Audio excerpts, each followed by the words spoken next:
Hey there. So this is something that I've never done on YouTube before, but I figured it was a pretty good time to whip this out and get started. But I'm going live with a company called 110%, and we're going to go live on Instagram right now. So you won't specifically be able to see the people that I'm talking to, but you'll be able to hear the conversation. And I know it's a conversation a lot of you are probably interested in, and that is hitting mentality and mechanics parts of the swing. So things that I love talking about are what we're going to be hitting on today. So what is happening is basically, I wanted to come in here before they started the live because what's happening is like they're going to be live on Instagram and I'm going to request to join. So this is like that awkward buffer between, the conversation. But hopefully we talk about things like my favorite book of all time, which is Mind Gym.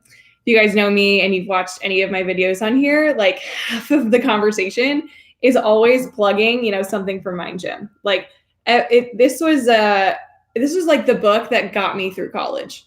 When it comes down to it, it was the book that when it comes down to the mental game, this was everything and anything that I could imagine. Okay, so they're live right now. So I'm going to join. Let's see. I'm requesting to join right now. I don't know why I can't hear him though, that book. That's not good. That's weird that okay, this is weird that I can't hear him. Time out. Of course, technology is weird.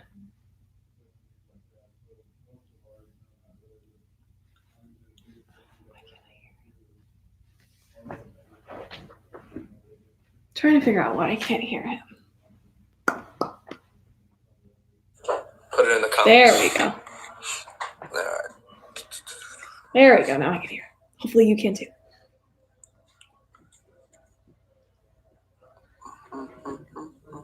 Okay, now we're going. Is Ashley in here? Ashley, you in here? Whoa, why did my screen flip? That's weird. Hi. What's up, Ashley? How are you? Good. I'm Felix. Hi, Felix. Very nice to meet you. Likewise, I'm one of the guys from HTP. So how many of you are there? I feel like there's hundreds. That's a great question. There's a couple of us. There's 4 of us. Is it really? Yeah, but we have like Denise as well. She's part of our team. We have a big team. Yeah. But there's like we initially started everything. We brought people on. Yeah. But Denise, she's dope. She's been helping us out a lot now. Yeah, that's so rad. We have a lot of people on our team. We have people that help us out with our videos, with our edits, camera guys, a bunch of stuff. Who was leading the workout? Because honestly, I jumped in and did a couple of things earlier. Good. That's Miguel. He's one of the guys. Miguel? Okay, I'm gonna have to give him a shout out because that was a tough workout. I was like trying to put up a sweat. I was just like, okay, I'm gonna do a couple of these squats, and like I was like dying. Yeah, he's tough that way. Yeah.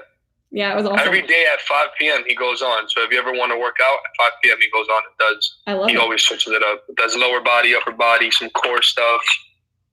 No better way to end the workday. Yeah. How are you doing with this whole coronavirus thing, man? How do I describe it in a couple sentences? I don't know if I can. It's like it's so sad that like all of this is happening, but in my opinion, this is like where we're watching the 1%, the athletes that like want to take their game to the next level, they're thriving right now. They are like, They're finding a way to get creative. And I'd like to think of myself as hopefully, that 1%, the one that's like thinking outside the box, trying to figure out how to make lemonade out of lemons. Yeah, pretty much. Yeah. Make the most of the situation. So, I'm doing the best I can. And I'm honestly kind of like enjoying my creativity right now. I'm like launching things I never thought I'd ever launch in my life, and they're a hit. And so it's just like, okay, we're just gonna go with the flow. So yeah, doing you gotta okay. roll with the punches. Yeah, rolling with the punches for sure. How are you guys doing right now? We're good. Like just like you, we're being creative. We're trying to do as much as we can with what we have and be as productive as possible. Yeah. And staying positive. I think that's the biggest thing right now. Mm-hmm. Absolutely. And definitely telling our clients and telling, all our fans to stay positive, because it's really hard to at in these times, but we got to find a way. Absolutely. So tell us a little bit about yourself. Of course, we do our research on on who we talk to. Mm-hmm. I know you played 4 years at Purdue, right? I did, and I'm repping my Purdue gear today. I see that. Yeah, so my journey's kind of crazy. I'm a Midwest girl. I was born in Fort Wayne, Indiana, and I had the honor and the privilege to play at Purdue University. I won't go into all the details that took to get there. I didn't really come from, an area where softball was very big. That was just, but it ended up being the sport that I loved the most. I tried them all out. I tried basketball, loved basketball, volleyball, all the sports you can think of. But softball ended up being the one where I was like, I think I got a shot to play at a high level. So I worked my butt off. A lot of people think that Midwest girls have like the disadvantage, and we do. Like, we only have nice weather for, a couple months a year. But I made the most of it. So I came from Fort Wayne. I went to Purdue for 4 years. And then my senior year was like the best year that I had at Purdue. And I was hitting about 400 that year. And, as I was just like thriving through season, I all of a sudden got a call from my coach, and she was just like, hey, you have the potential to play professional softball. You might get drafted tomorrow to go play. And I was like, what? Like, that was never even like a thought in my brain. But it was like, we had a game. We were playing against Ball State. It was a really tight game during the draft. And I completely forgot about the draft and what was going on. But crazy enough, I got drafted. I was picked 15th my senior year for the draft. And I found out after the game that I made it to professional softball, even though that wasn't even a dream of mine. It just kind of showed up because of my hard work ethic, I think. But it kind of just landed in my lap, and all of a sudden I was a pro athlete in seconds, and played a couple years in Dallas, and loved it. And I've been coaching ever since. I'm actually gonna go down to Dallas next week. Seriously? I love Dallas. Yeah. I love it. I'll be there May 1st. That's the whole awesome. crew's gonna be out there. All of us, we're all gonna be out there. That's so sweet. What part of Dallas? I don't know. I couldn't tell you. We were we were located in McKinney, so it was a newer area. We loved it there. Yeah, it was a great place to be. Yeah, I've never been to Dallas. I've been to other places, but I've never been to Dallas. So I'm really, really excited to go out there. Yeah, I've heard a lot of good things. Mm-hmm. Yeah, and it's the perfect time of the year too, because it's not like crazy hot, I don't think. But when we played in the summer, it was like there were some days that were over 100 degrees, and we were playing. Yeah, it gets hot down there. It does. It gets really hot. Yeah. Yeah, I was down there in June, and it was like 104, 105 degrees. Yeah, it's crazy. I love the heat. I don't mind. Well, I grew up playing ball, so I don't mind it at all. I hate the cold. So we're from New York. So don't live where I live. Yeah, we're from New York, so New York, we got the cold weather as well, but I hate it. I was born and raised here, and I hate it. I absolutely hate it. Yeah. But so you got to play pro softball, and that's actually really dope. Thanks. I feel like a lot of people don't understand the process of how pro softball works. Yeah. So I don't really know a lot of pro softball players. Well, so it's actually yeah, but it's actually pretty dope that I do. I know I've met a couple here and there. It's not as common as baseball players. Of course, yeah, absolutely. A lot of people, when I tell them that I played pro, they were like, "What? There's pro softball?" Like it's not a thing that people think of, because we don't really get the notoriety that the other pro sports do yet. I'm going to end with "yet" at the end of that sentence. Yeah, of course. No, for sure. That's always been something I've looked forward to. I know it's going to be big. Yeah. I mean, it's getting bigger, but I know it's going to be like, big. Right. And I can't wait for that to happen. Yeah. And what's nice is the college game is getting so much viewership, especially on ESPN. Like they're showing so many softball games on TV right now. And I think that's like the coolest thing ever. And I'm telling my athletes, I'm like, if you see a softball game on TV, either watch it when it's live or record it, because this is like prime footage to work on your game. Like, absolutely. So I'm just like, go watch it. And people are probably like, you're telling them to watch TV? Yes. If you're going to watch the best do what they do, 100% you need to be watching. Yeah, you got to study it. Yeah. You got to be a student of the game. There's so much more. Because I'm an instructor, just like you. I know you coach as well, and you instruct, and you have your things going on. And a lot of people think it's just like the physical aspect, where you just like go to a cage and you just work on your mechanics and work on your approach there. But the mental aspect of it, something as simple as sitting down and watching a game and actually studying what's going on, what certain players are doing in certain situations. There's so much more, and people. I feel like the athletes that do understand that, they thrive. Yeah. But a lot of people don't get that. Yeah. And I try to like teach that too. Like, you don't want to just watch to watch. Like, anybody can watch and be entertained. But if you're specifically, like, for example, if you're a shortstop, you should be like zoned in, tunnel vision on that shortstop. Like, every single ball that's hit, what is she doing? Where is she taking her step? What base is she covering? Like, there's just so much that you can learn there. And as like, I love hitting. That's like my baby. And like, there's so many opportunities for you to watch elite hitters go through their routines and look calm and watch them breathe and do all of these techniques that make them great at what they do. And I'm like, there's no better way to watch than to watch with intention. I feel like doing anything with intention makes it so much better. Absolutely. You should do everything with intention. Yeah, you have to. Yeah. So what's your approach when it comes to hitting? I know hitting is your baby. Yeah. And I've seen some of your things, and we have a lot of comparisons in what we're both in teaching. I know you focus on that lower half a lot. Yeah. And the importance of that lower half, of course. Yeah. So when it comes to hitting, like when you said approach, I immediately thought of like my mental routine before my at bat, but you're clearly asking about like the mechanics and like how I like the swing or how I teach it. But I always just start with the fact that hitting it comes from the ground up. Like, you can't hit with your arms first. Your arms come later. And a lot of athletes, I think they try to use their arms too much. But when you think about the human body, like men and women alike, the majority of our muscles are lower half, and your glutes are the most important muscle when it comes to the swing. It's the biggest muscle. So if you can swing with your lower half more than anything, you're going to be in a good spot. But it's not just about using your lower half; it's knowing what to do with it. And I love teaching the fact that the back big toe is like the lever.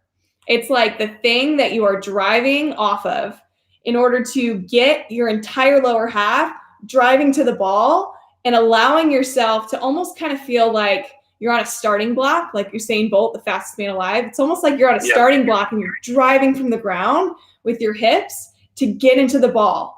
And your arms aren't doing anything yet. That's the fun part. Like, your arms should be staying put and then allowing the hips to do the thing. And then your arms have it easy to and through the zone. Yeah. And like I said, like a lot of young athletes, and I'm sure I did this too, they try to like squeeze the bat so tight and they think it's like a movement where you're just trying to time it up with your hands.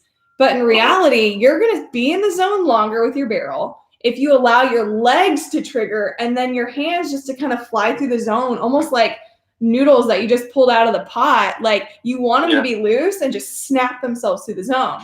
Because that way you have fast bat speed. I mean, shoot, I can talk about hitting all day long.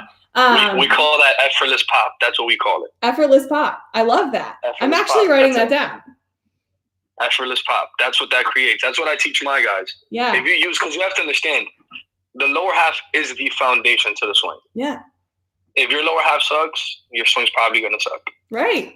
I mean, at a certain level, you can get away with using just your hands when you're younger and you might be stronger and bigger than other kids. But once you hit that high school level, and especially the collegiate or pro level, if you're not using the lower half, you're not hitting the ball at the infield.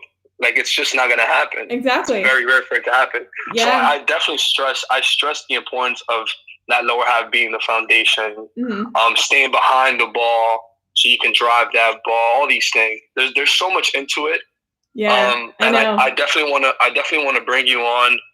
I definitely want to bring you on again. So, like, what we've been doing is I've been coming on with people and I've been kind of introducing them so people can kind of know, like, who you are and where you come from and where you play and all these fun things. And then I want to bring you back on to do a segment where it's literally we just talk hitting. Oh yeah, I'd love that. And we just have a bunch of athletes come and just ask us questions, and we go from there. I'd love nothing more. One of my athletes, actually, Carly, she just said rubber band, and when we talked about like the hips leading and the hands following, I always like to talk about the fact that when you're going through the zone, like when you pull back, it's almost like this arm is a rubber band. And then like you're loading. And then once it unleashes, it's like nonstop, like straight to and through the ball on a straight line. So when Carly said that, I was like, I have to give her a shout out. She's so right. Shout out to Carly. Yeah. She's so smart. And if anyone has any questions that is watching this, just guys, use the question box if you can. So we can get the notification for that. But that's dope. Listen, hitting is hard. Hitting is not easy. There's nothing easy about hitting. Think about it. It's a game of failure. You're failing 70% of the time. You're hitting 300. That's not a bad average. Yeah. Although I feel like for softball, like 300 average is not as good as a baseball 300 average. No, it is. It for sure is. It is? You think so? I mean, almost every All-American's hitting in the 300s. Yeah. Yeah. I mean, that's like a good. But the thing is, I guess maybe you're thinking about like a slapper, for example, like someone who gets on base a lot. Like, their averages are probably a lot closer to 400 because they can utilize their speed to get on a lot more than baseball. Yeah. But like the All-American power hitters, like they're hitting around 300 for sure.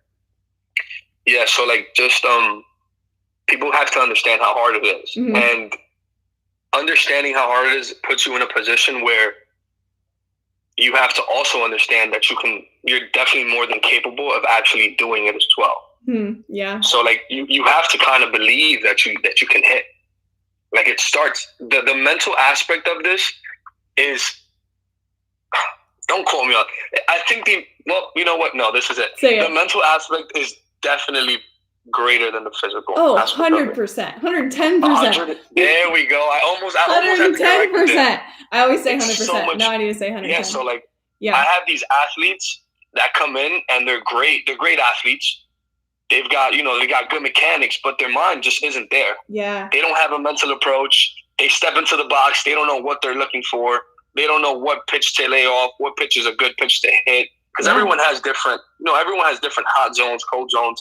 If I go into the box and there's an 0 count and I'm a good fastball hitter, right? Because I'm Dominican, example, we can only hit fastballs, but I'm a good fastball hitter, and someone starts me off with an 0 curveball, I'm not going to swing at it. Right. You don't want it. I don't want it. Yeah. Even though it might be a strike, that's not what I'm looking for. Exactly. Unless I'm in a position now where I'm in a hole and I need to protect and I need to, that's completely different. Mm-hmm. But you have to go up there with an approach. You have to go up there, knowing what pitch you're looking for.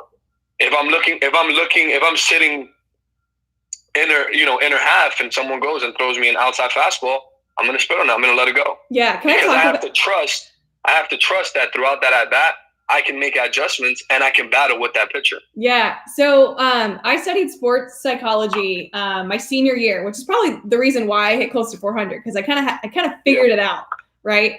I saw your stats. You broke like I think you're in the lead. You're in the leaderboards for a bunch of stats. Yeah, I broke a couple of records at Purdue, and I'm pretty proud of them. But that senior year, I think I figured it out because I figured out what you're supposed to be thinking about. So when you said, if I'm sitting inner half and I have to avoid the outside, and the best way from like a psychological standpoint to do that is to zone in all of your focus on the inside. This is where athletes, they struggle with specific pitches because they can't get their minds off of the pitches. So for example, a rise ball is a really hard ball to hit for a softball player. And I struggled so hard with the rise ball for a while. And it was because I was like, don't hit it. Don't hit it. Don't hit the rise ball. Don't hit the rise ball. But I can't get my mind off the rise ball. So when I see it and it's coming at me, because my mind's on it, I'm swinging. And I don't mean to, but I swing. So it's the same thing. So if like you're trying not to hit the outside, you have to zone in on what you want. And if that's the inside, you can't get your mind off it. You got to say inside, inside. There were times, and I guarantee you there were catchers that were like, who the heck is this girl? Because I would say what I wanted out loud sometimes. Like, I talk to myself too. Yeah, and I would say it, and I would say like, okay, and I can't like obviously say it, or else she's gonna be like, okay, she knows this is coming, or this is what I should give her. But I would say what I wanted out loud, and that's what allowed me to get to when that inside pitch comes, and I'm like, I'm sitting in. The inside comes, I'm ready. And when the outside, and if she throws outside, my mind's not on it, and I let it go by, which is like.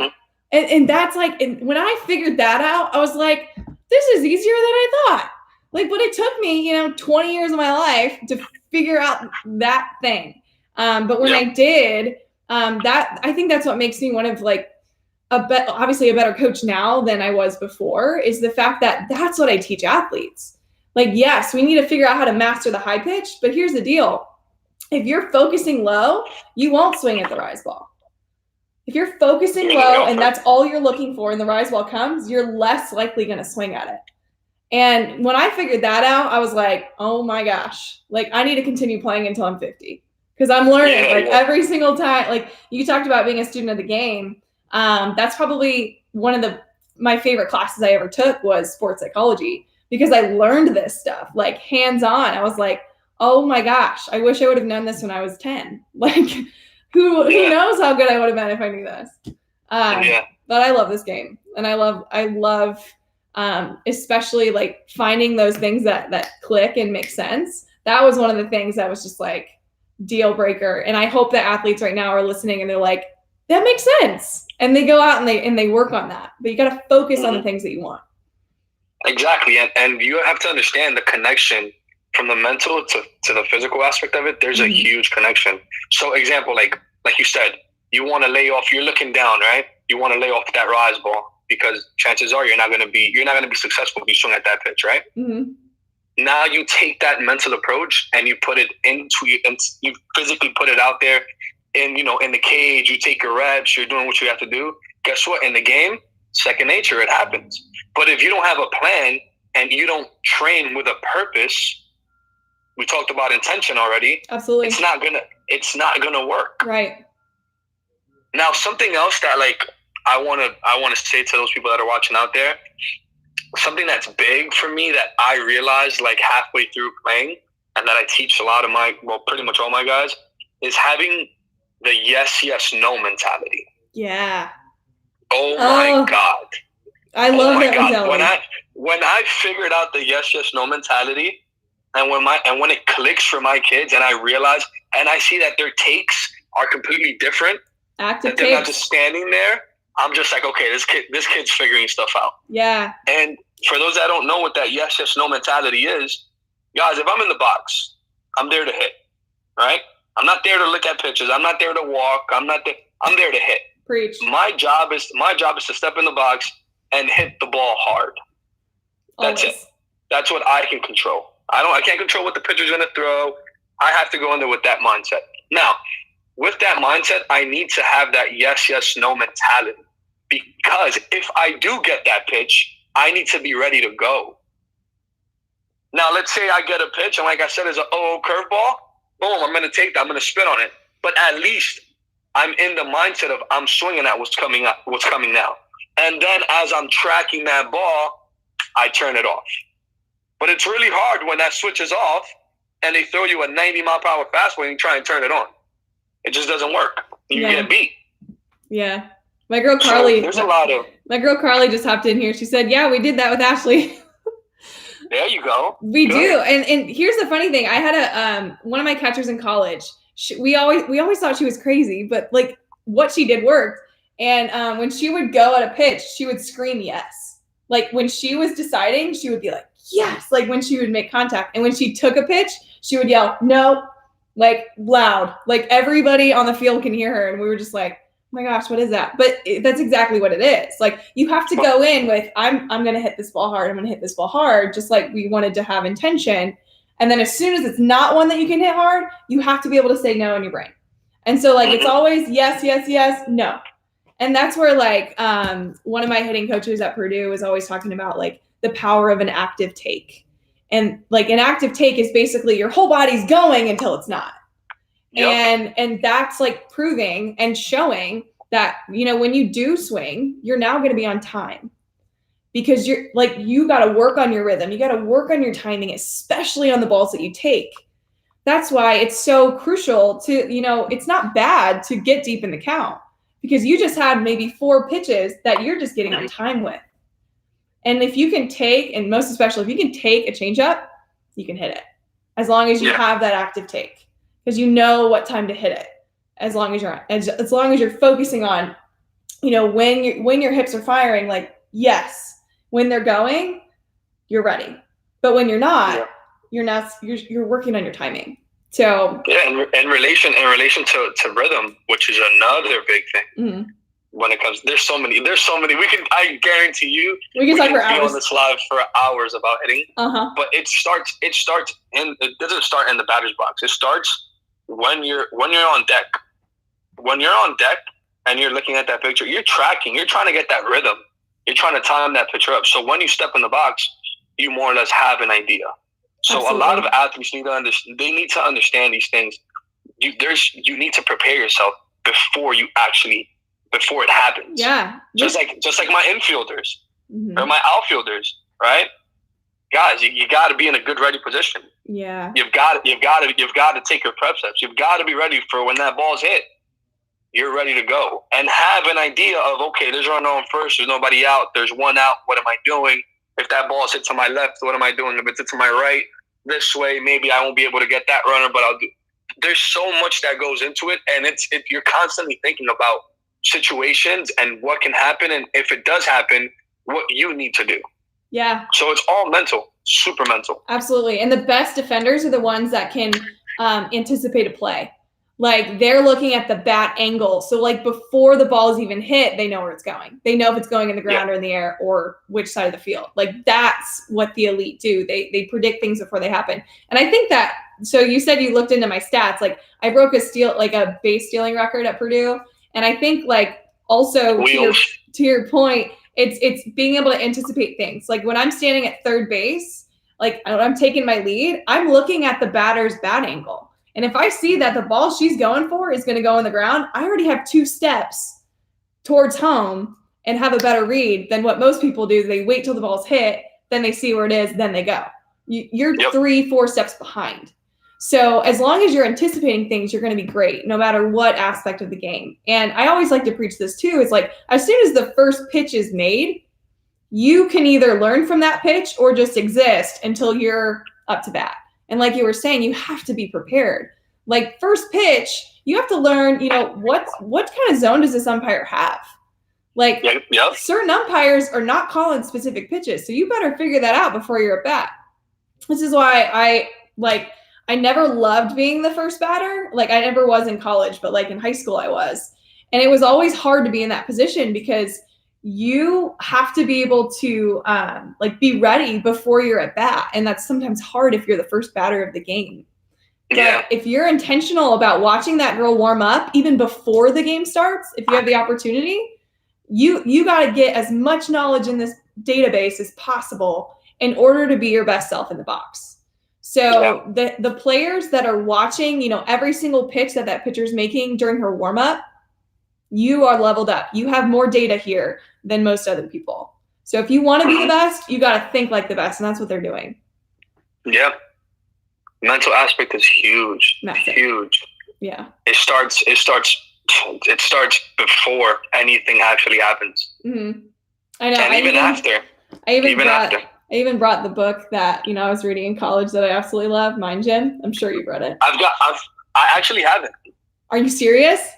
I'm dead serious. I have. So on my YouTube channel, I have I don't even know how many videos now, but I swear every single one that I started, I was pulling out quotes from Mind Gym. And it's basically just talking about the mental game, mental approach. A-Rod, he wrote the foreword to it, and I think had a big part of the book itself. But it's cool because they talk about a lot of baseball players. And and I grew up, softball wasn't always on TV a lot. So I was watching a lot of baseball. And so I'm from the Midwest. What team do you follow? Well, so in Indiana, the only pro team that's close that I used to follow is the Cubs. So I've grown up only watching the Cubs. And who's your favorite Cub right now? Chris Bryant. Stud. I love his hitting approach. I love just his passion. Oh my gosh, and he's cute, so you have to go with that. that also helps out, right? Oh yeah, for sure. If you're good looking and you're really good at what you do, yeah, you're very attractive. did you see him get mic'd up? Yes. Yeah, it was so cool. He was like, "Oh my god, oh my god, oh my god, oh my god." Him and so Rizzo, funny. Right? Was Rizzo on it too? Rizzo was on it too. Yeah. Hilarious. I could watch that. Like, I hope that, whenever baseball gets to play again, that they mic up more players, because it's hilarious. Like what these guys are thinking and saying. They need to. I feel like we need more of that. I know, and we really do. Like, talk about the mental approach. The fact that, like, you can see first on when hitters make a mistake up to bat, and, like, let's say they swing and miss, the hitters that are, like, laughing at themselves almost, you can tell that they're gonna end the at bat in a good, positive way, because they're like laughing it off. They're like, okay, I made a mistake, whatever. And and you could get like secret access to what hitters are thinking and telling themselves if you mic them up. And I'm like, and their approach too.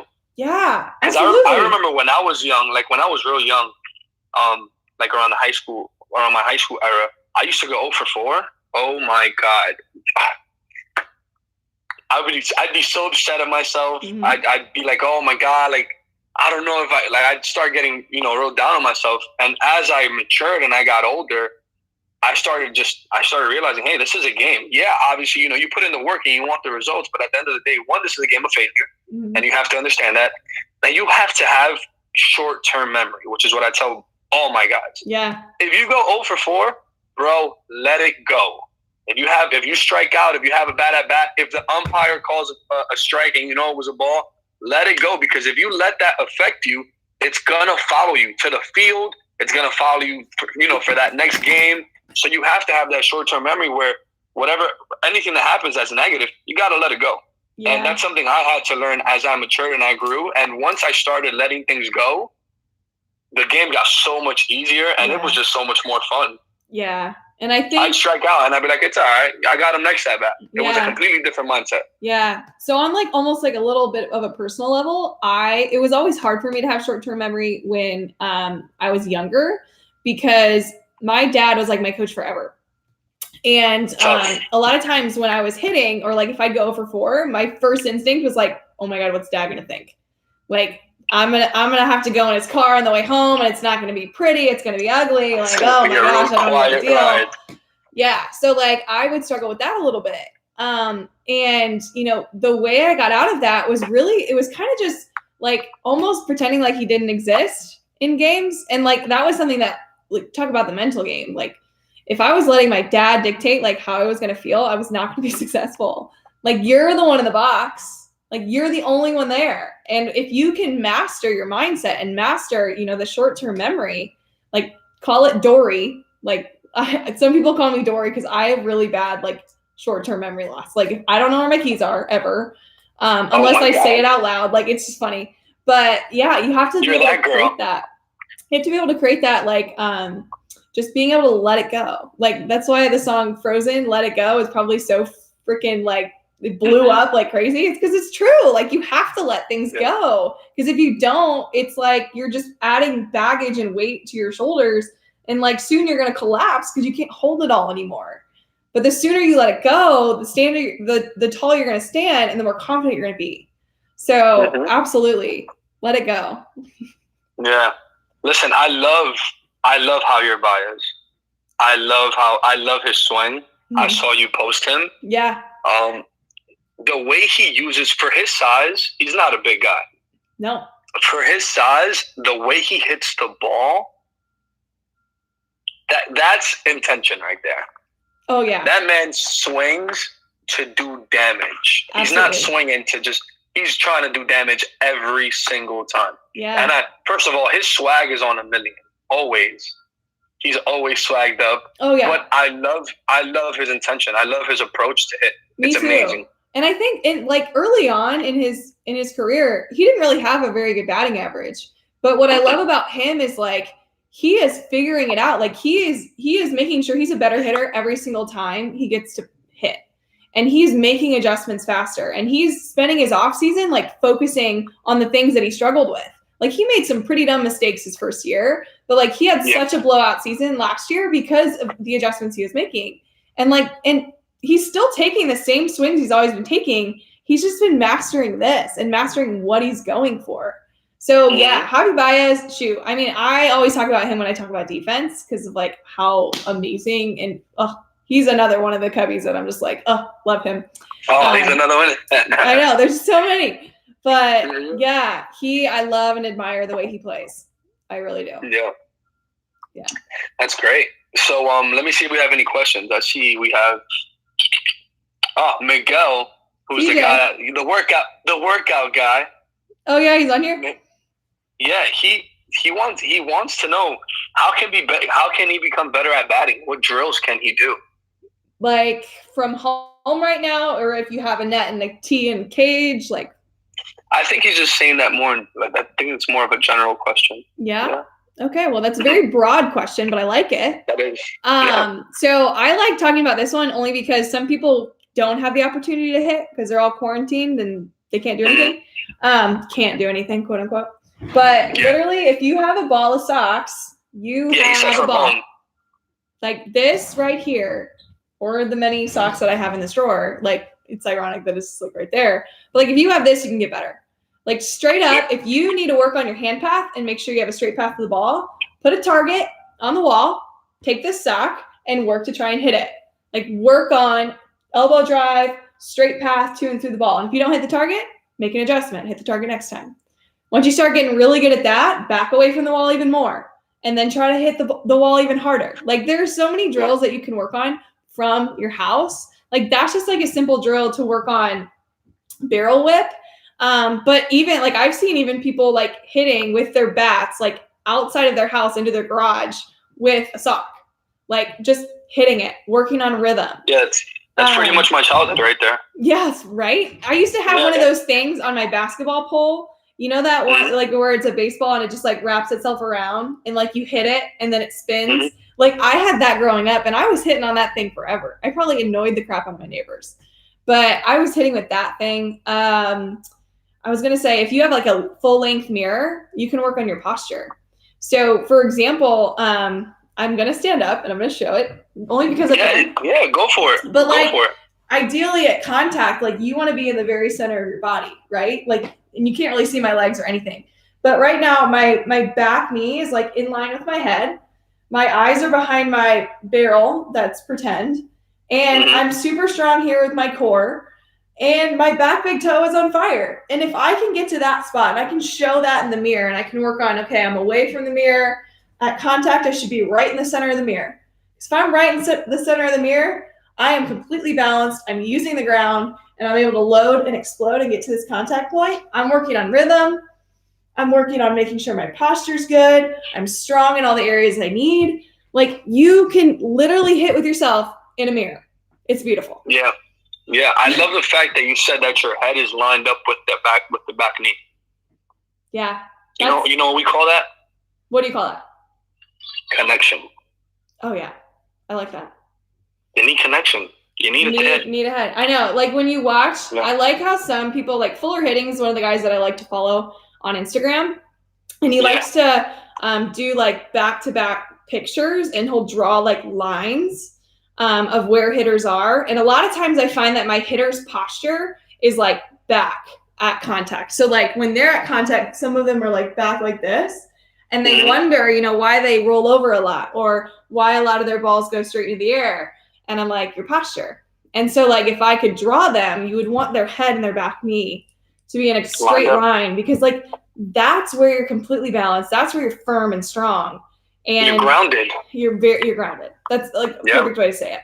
Absolutely. Yeah, you're grounded. Yeah. I like to watch Out Front Hitting. Do you see his stuff? Yes, Out Front Hitting. Very good. Yo, yes. I love his stuff. His stuff is dope. Mm-hmm. I follow him a lot. Yeah, they're good. There's so many people on Instagram. And here's the thing. Like, we're talking on a social platform right now, and I can't tell you how many athletes right now are using Instagram or social media negatively. But like, we were just mentioning two people that we watch their content and we learn from their content. And like, the best athletes right now are going to be researching, using social media to research, rather than to just consume a bunch of craziness. So there's so many people that you can follow. Like I am constantly removing people from my Instagram that are feeding me negativity, but I'm honestly like every single day I'm gaining pages and I'm just like, oh my gosh, I love this drill. I'm going to follow them and I'm going to learn. I'm going to learn a new drill because as a coach, I'm never going to know everything. And that's the fun part. So I'm always eager to learn new drills and follow new people.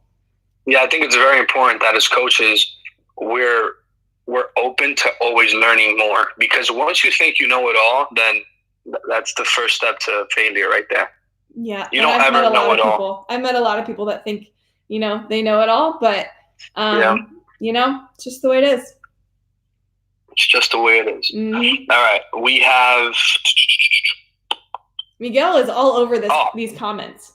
Yeah, Miguel is doing it. All right, so my boy Johnny right here, I am Johnny Good, says, what did you get the most out of Mind Gym? What did I get the most? I will tell you that there are no 2 pages that go by where I didn't highlight something. So the whole thing, I would say. The whole book? I got to check it out. Yeah, it's so good. I mean, so I just opened it up to this one. It starts with a Michael Jordan quote, so it has to be the best chapter ever. But this chapter is called Progress, Not Perfection. And this was probably something that hit me the hardest because I have been a perfectionist my whole life. Like, I wanted to do a drill until it was done absolutely perfect, which is probably a reason why I got really good at hitting, was because I was like, oh, I'm not done with this drill the first time I learn it. Like, I'm going to continue to work on it. But because I had that perfectionist mentality, it also set me back. And, playing a game where most of our game is failure, like, it was hard. It was hard because I'm a perfectionist. And, like, going 10 for 10 is impossible. Like, it's not going to happen my whole career. It's going to happen maybe once. Yeah, once or twice, it might have happened once or twice in my whole career. So if I were looking at that and trying to go for results, then I'm going to screw myself over. And so this chapter, I mean, I can't even tell you specifically, like, what's working inside it.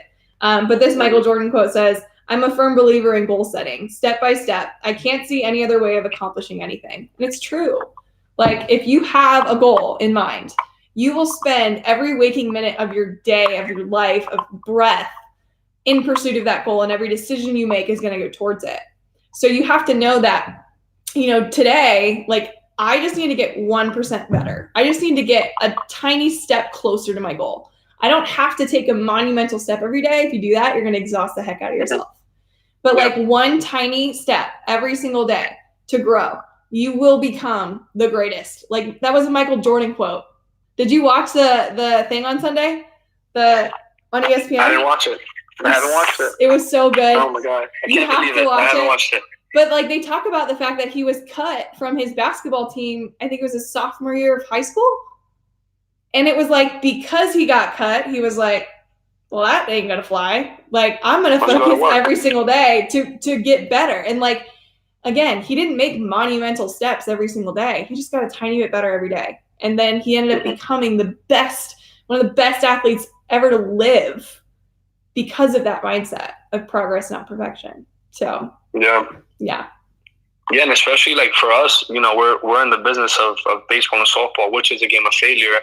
And example, if you want to be perfect and you go out there and you go 0 for 4, but you hit 4 rockets and they catch it, I mean, dude, you're getting better if you really think about it. You know, like those are you can't control that. Yeah, those are 4 you can't control that.